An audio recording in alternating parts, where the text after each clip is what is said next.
Hey everyone, I'm Sam with Cedar Park Dojo, and I decided to make a response video to Shogo and Seki-san doing what they call sparring in their dojo. So why don't we take a look? Okay, here we go. I want to answer the question, why not wear protective gear and use a steel katana? First, as we discussed earlier, we don't wear protective gear to train our guts. If you put on protective gear, it wouldn't hurt at all, and you won't be able to experience the kind of tension of a real battle. Next, And I'm just going to pause that. So I have to say, as someone who's done quite a lot of full strength, full speed sparring, even wearing full gear, there's still quite a lot of pressure. It's not like we go out there and feel relaxed and at ease. That is in fact the purpose of training, is to take you from a position of feeling intense pressure under these circumstances to one where you can remain calm and you can deal with the circumstances in front of you. But I guarantee you, putting on that gear doesn't take away the pressure. If anything, it allows your opponent to come at you even harder and faster and stronger, which, natural human response, you feel the adrenaline. As for the point about pain, again, as someone who's worn many different kinds of protective gear and sparred a lot, I mean a lot, there are many countless times I've come home with bruises and other injuries, finger injuries, etc., injuries to my legs that take days or weeks to heal. So again, I don't think your point is particularly valid there. Okay, let's move on now to actually taking a look at some clips of the actual sparring more in detail. Why don't we start with this one? Okay, here we go. So we're watching the two of them sparring. We've got some flailing there. You can see Seki-san's face is very overconfident. And you can see the frustration in Shogo's face.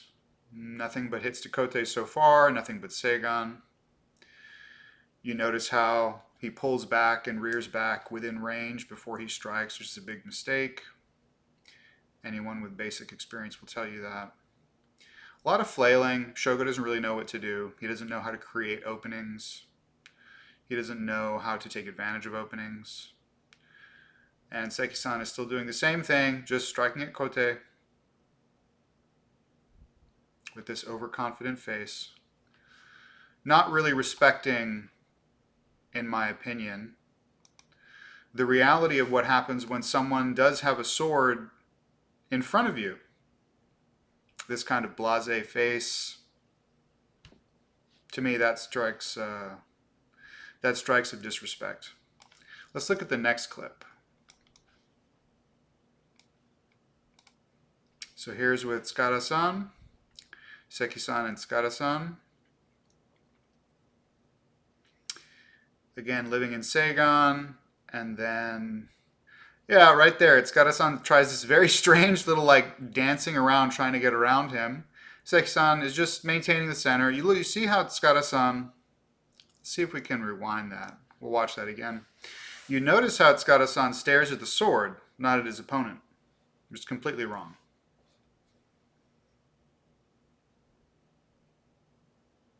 So again, dancing around. It's clear none of them really understands how to create an opening, how to provide an opening to be taken advantage of.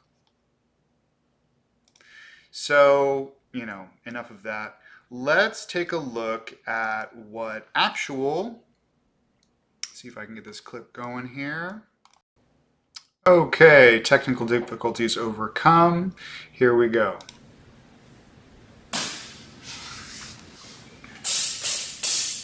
Ooh, he got me there. Naginata. This one got a little rowdy. He pushes me into the wall, but I fight back. The long spear. Yes, yari. Harai and kiri. Yes, there we go. I'm smiling because it brings back memories. Oh look, Wakazashi versus Nito. And throwing the spear. Man, I love sparring in my dojo.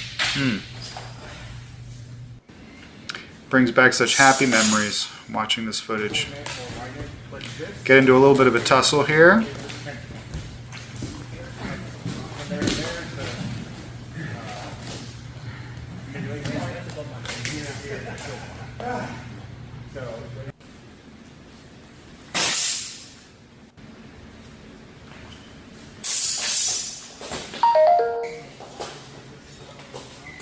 Another tussle. That does tend to happen. He trips me, but I reverse it on him. I don't think he was ready for that.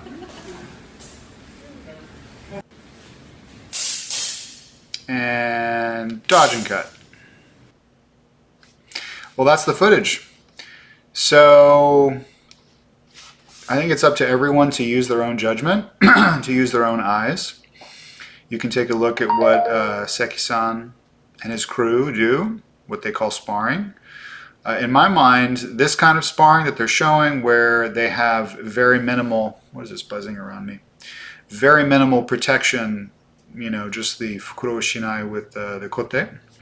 This is for very, very high level people, training partners who are very familiar with each other, who have sparred together a lot and are very high level, and therefore they can place that pressure on each other. They can use real kenjutsu to go for real actions without injuring each other. That's the important part, because we all need to train tomorrow. We need to keep being able to train. Unfortunately, that's not what I can say I saw in the footage. What I saw, to be perfectly honest, was flailing, mostly flailing, with some very mediocre kendo skills, possibly. So it's up to everyone to use your own judgment.